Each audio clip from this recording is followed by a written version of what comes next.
रात के 10 बज रहे थे। मौसम थोड़ा ठंडा था। कबीर अपनी बालकनी में खड़ा शहर की लाइट्स देख रहा था। उसे आज बहुत अकेलापन महसूस हो रहा था। तभी सानिया वहाँ आती है। उसके हाथ में 2 कप हॉट चॉकलेट थे। वो 1 कप कबीर की तरफ बढ़ाती है। मैंने कॉफी नहीं मांगी थी। ये कॉफी नहीं, हॉट चॉकलेट है। कभी कभी कड़वाहट को मिटाने के लिए थोड़ी मिठास भी जरूरी होती है। कबीर सानिया को देखते हुए उसके हाथ से कप ले लेता है। दोनों कुछ देर चुपचाप खड़े रहते हैं। तुम्हें डर नहीं लगता सानिया? किससे? मुझसे या मेरी किस्मत से। तुम एक ऐसे इंसान के साथ हो जिसका कोई कल नहीं है। मेरी जिंदगी एक आवर ग्लास की तरह सानिया, रेत तेजी से फिसल रही है और मैं उसे रोक नहीं पा रहा। सानिया कबीर की आंखों में देखती है। उन आंखों में जो बेबसी थी वो सानिया से बर्दाश्त नहीं हुई। उसे कबीर से कुछ जुड़ाव सा महसूस हो रहा था, पर वो समझ नहीं पा रही थी कि वो क्या है। सानिया कबीर के करीब आकर धीरे से उसकी आंखों में देखते हुए बोली, तो मैं उस ओवर ग्लास को तोड़ दूंगी कबीर। जब तक मैं तुम्हारे साथ हूं, मैं तुम्हारी रेत को फिसलने नहीं दूंगी। कबीर धड़कते दिल के साथ सानिया को देखता रह जाता है। कबीर को यकीन नहीं हो रहा था कि कल तक जो लड़की उसे घमंडी कह रही थी वो आज उससे ये सब कह रही थी। तभी कबीर का हाथ अनजाने में उठता है और वो सानिया के चेहरे पर आए बालों को कान के पीछे कर देता है। सानिया की नजरें अपने आप ही झुक जाती हैं। तभी कबीर को फिर से हल्की सी खांसी आती है और वो दर्द से सीना पकड़ लेता है। सानिया उसे संभालते हुए, कबीर कम इनसाइड, तुम्हें रेस्ट की जरूरत है। सानिया सहारा देते हुए कबीर को बेड तक ले जाती है और आहिस्ता से उसे बेड पर लेटा देती है। फिर उसे दवाई और पानी पिलाती है। सानिया को इस तरह अपनी फिक्र करता देख कबीर को बहुत ही सुकून मिल रहा था। वो बस उसे ही देख रहा था। मत करो मेरी इतनी फिक्र। सानिया जो कबीर को ब्लैंकेट ओढ़ा रही थी, अचानक उसके हाथ रुक जाते हैं। वो कबीर को देखने लग जाती है। ये सब मेरा काम है। आखिर दादी भी तो इसीलिए मुझे यहाँ लाई है, ताकि मैं आपका ख्याल रख सकूं। और ये मेरा फर्ज भी है। 7 दिन हो या 7 जन्म, पत्नी तो हूं मैं आपकी। मेरा और आपका साथ हर जन्म के लिए बंध चुका है। सानिया ने अपनी बात पूरी कर ली। जब कबीर की तरफ देखा तो वो सो चुका था। सानिया मुस्कुराई और जाकर सोफे पर लेट गई। कुछ देर बाद सानिया सो चुकी थी। कबीर ने धीरे से अपनी आंखें खोली और सोफे पर सोई हुई सानिया के मासूम चेहरे को देखा। कबीर सोया ही नहीं था, वो सिर्फ सोने का नाटक कर रहा था। कबीर अपने मन में सोचता है, मैं नहीं चाहता कि तुम मुझसे कोई भी उम्मीद रखो। मेरी जिंदगी के बस कुछ ही दिन बचे हैं। मैं ये नहीं चाहता कि तुम्हें मेरे जाने पर दर्द हो या तुम मेरी यादों में जियो। मैं चाहता हूं कि तुम मेरे जाने के बाद अपनी जिंदगी में आगे बढ़ो। तुम्हें कोई ऐसा मिले जो तुम्हें सारी दुनिया की खुशियां दे। मैं वो सारी खुशियां नहीं दे पाऊंगा, इसलिए मैं तुम्हारे करीब भी नहीं आना चाहता। कबीर की आंखें छलक पड़ी थी। उसने अपने हाथों से अपने आंसुओं को पोंछा और करवट बदलकर सो गया।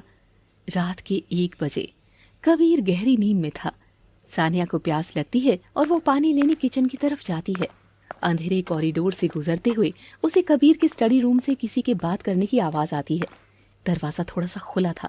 सानिया दबे पांव दरवाजे के पास जाती है और अंदर झांकती है। अंदर कबीर का चाचा विक्रम फोन पर किसी से बात कर रहा था। विक्रम सिगार पीते हुए कहता है, अरे तुम टेंशन मत लो, कबीर के सिर्फ 4 दिन बचे हैं। डॉक्टर से कहो कि कल की डोज थोड़ी और बढ़ा दे। उस बेवकूफ को लग रहा है कि उसका हार्ट फेल हो रहा है। उसे क्या पता कि स्लो पॉइजन का कमाल है। 7 दिन पूरे होने से पहले ही खेल खत्म हो जाएगा और पूरी प्रॉपर्टी मेरे नाम होगी। सानिया के पैरों तले जमीन खिसक जाती है। उसका शक 100% सही था। कबीर को कोई रेयर हार्ट डिजीज नहीं है।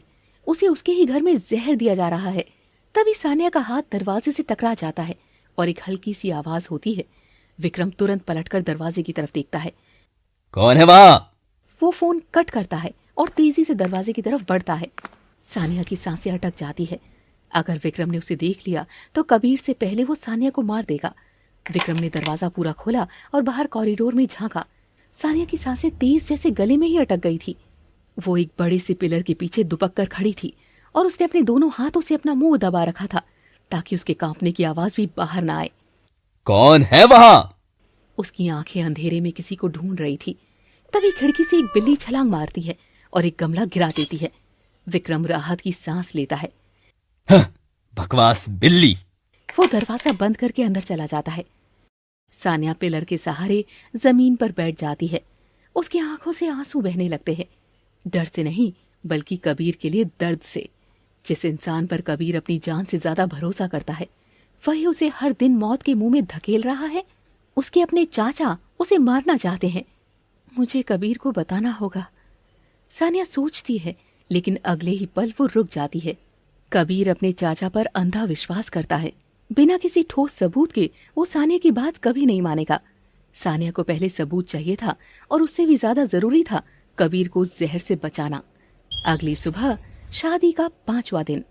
दादी का पर्सनल नौकर कबीर के लिए नाश्ता और दवाइयों की ट्रे लेकर सीढ़ियां चढ़ रहा था। सानिया ने उसे रास्ते में ही रोक लिया। काका, आप जाइए, मैं कबीर को दवा दे दूंगी। लेकिन बिटिया, विक्रम बाबा ने कहा था कि मैं खुद अपने हाथों से। सानिया ने थोड़ी सख्त लहजे में कहा। कबीर मेरा पति है काका, मैं उसका ख्याल रख सकती हूँ। लाइए, ये ट्रे मुझे दीजिए। सानिया ट्रे लेकर अपने कमरे में जाती है। वो जानती थी कि इन्हीं कैप्सूल में वो स्लो पॉइजन मिलाया गया है। सानिया ने अपने बैग से बिल्कुल वैसी ही दिखने वाली विटामिन की गोलियां निकाली और जहर वाले कैप्सूल को डस्टबिन में फेंककर उन्हें विटामिन की गोलियों में बदल दिया। सानिया ट्रे लेकर कबीर के पास जाती है। कबीर लैपटॉप पर कुछ टाइप कर रहा था। कबीर, तुम्हारी दवा। कबीर बिना कुछ सोचे गोलियां उठाता है और पानी के साथ निगल लेता है। सानिया उसे ऐसा करते देख एक गहरी राहत की सांस लेती है। कबीर ने उसे घूरते हुए पूछा, तुम आज मुझे कुछ अजीब लग रही हो सानिया, एनीथिंग रॉन्ग? सानिया मुस्कुराते हुए बोली, कुछ नहीं, बस आज मौसम बहुत अच्छा है। 5वां दिन ऐसे ही बीत जाता है। शादी का 6ठा दिन। दवाइयां बदलने का असर साफ दिखने लगा था। कबीर, जो पिछले कुछ दिनों से बिस्तर से उठ भी नहीं पा रहा था, आज वो काफी एनर्जेटिक और फ्रेश लग रहा था। उसके चेहरे का पीलापन जा चुका था। शाम का वक्त था। हल्की हल्की बारिश हो रही थी। कबीर बालकनी में खड़ा था। सानिया उसके पीछे से आती है। तुमने नोटिस किया सानिया, आज पूरे दिन मुझे एक बार भी चेस्ट में दर्द नहीं हुआ। मुझे बहुत हल्का महसूस हो रहा है। सानिया उसकी आंखों में देखते हुए कहती है, शायद तुम्हारे अंदर जीने की उम्मीद वापस आ गई है कबीर। कबीर पलटकर सानिया के बिल्कुल करीब आ जाता है। दोनों के बीच सिर्फ कुछ इंच का फासला था। कबीर की आंखों में पहले की तरह वो कोल्डनेस नहीं थी, बल्कि एक बेपनाह मोहब्बत झलक रही थी। कबीर सानिया का हाथ अपने हाथ में लेते हुए कहता है, मेरे मम्मी पापा के जाने के बाद मैं बहुत अकेला था सानिया। दौलत थी पर कोई अपना नहीं था। मैंने मौत को बहुत आसानी से एक्सेप्ट कर लिया था, लेकिन फिर तुम आ गई। सानिया की आंखों में आंसू छलक आते हैं। कबीर सानिया के आंसू पोंछते हुए कहता है, पहली बार अपनी जिंदगी में पहली बार मुझे मरने से डर लग रहा है सानिया। मैं नहीं जाना चाहता, मैं जीना चाहता हूँ तुम्हारे साथ। मैं तुम्हें छोड़कर नहीं जाना चाहता। मैंने खुद को बहुत रोका तुम्हारे पास आने से। मैं अपने दिल के हाथों मजबूर हो गया। ये बस तुम्हें ही चाहता है, सिर्फ तुम्हें। सानिया टूट जाती है और कबीर के सीने से लगकर फूट फूट कर रोने लगती है। सानिया रोते हुए कहती है, तुम कहीं नहीं जाओगे कबीर, मैं तुम्हें कहीं नहीं जाने दूंगी। ये मेरा वादा है तुमसे। हम दोनों हमेशा साथ रहेंगे। तुम्हें मुझसे दूर नहीं जाना होगा। दोनों एक दूसरे के गले लगकर रो रहे थे। सानिया को बस कल का इंतजार था। कल 7वां दिन था और कल वो विक्रम का पूरा पर्दाफाश करने वाली थी। तब तक वो कबीर को सच्चाई नहीं बता सकती। रात के वक्त कबीर शावर लेने गया था। सानिया को पता था कि विक्रम इस वक्त अपने कमरे में नहीं है। यही सही मौका था। सानिया छुपकर विक्रम के स्टडी रूम में घुसती है। वो तेजी से दराजे खंगालने लगती है। तभी एक लॉक्ड दराज में उसे एक पुरानी मेडिकल फाइल मिलती है। सानिया उसे खोलती है। ये कबीर की असली मेडिकल रिपोर्ट्स थी, जिसमें साफ लिखा था कि कबीर का हार्ट 100% नॉर्मल है। उसी फाइल के नीचे एक छोटी सी ट्रांसपेरेंट शीट रखी थी, जिस पर किसी केमिकल का नाम था। मिल गया। सानिया ने तुरंत अपने फोन से उन रिपोर्ट्स की फोटो खींची और शीशी को अपने दुपट्टे में छुपा लिया। सानिया खुद से बुदबुदाते हुए बोली, अब विक्रम का खेल खत्म। मैं अभी जाकर कबीर को सब कुछ सच बताऊंगी। सानिया तेजी से दौड़ते हुए मास्टर बेडरूम की तरफ जाती है। उसके चेहरे पर एक जीत की खुशी थी कि उसने अपने प्यार को मौत के मुंह से खींच लिया है। कबीर, कबीर, तुम्हें कुछ दिखाना है। सानिया दरवाजा खोलते हुए खुशी से चिल्लाती है, लेकिन दरवाजा खोलते ही सानिया के पैरों तले जमीन खिसक जाती है। उसके हाथ से फोन छूटकर जमीन पर गिर जाता है। कबीर बेड पर नहीं था, वो बाथरूम के दरवाजे के पास फर्श पर औंधे मुंह गिरा पड़ा था। उसका पूरा शरीर बुरी तरह अकड़ रहा था और उसके मुंह से झाग और खून निकल रहा था। सानिया चीखते हुए कहती है, कबीर! वो भागकर कबीर के पास घुटनों के बल बैठ जाती है और उसका सर अपने गोद में रख लेती है। कबीर, आंखें खोलो, तुमने मेरी दी हुई दवाई खाई थी ना, फिर तुम्हें क्या हुआ? तभी कमरे के दरवाजे पर धीमी सी तालियों की आवाज गूंजती है। सानिया पलट कर देखती है। दरवाजे पर विक्रम खड़ा था और उसके चेहरे पर एक शैतानी मुस्कान थी।